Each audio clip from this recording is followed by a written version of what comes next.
Welcome back for part 2 of Hell House, the Rotherwood mansion. Frederick Ross was known as a warm, benevolent plantation owner. He loved his family and cared for his slaves, despite facing numerous tragedies. But then came Joshua Phipps. Evil incarnate, Phipps was infamous for his malice and cruelty. When Ross signed over his plantation, Phipps unleashed hell on Rotherwood.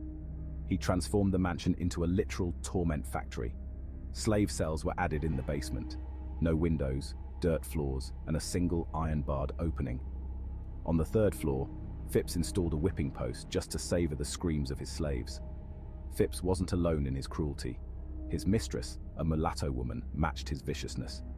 Even his own family wasn't spared.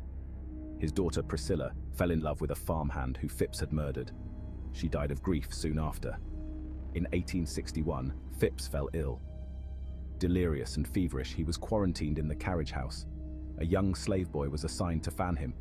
One sweltering afternoon, Phipps snapped awake, fixating on a point behind the boy. A swarm of flies materialized, descending upon Phipps, suffocating him as they crawled into his eyes, ears, and mouth. The boy, horrified, fled to get help. When they returned, Phipps lay dead, eyes wide with terror. Not a fly in sight. Even in death, Phipps's evil lingered.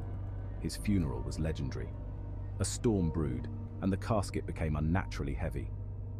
As they reached the cemetery, a bolt of lightning struck, blocking the path.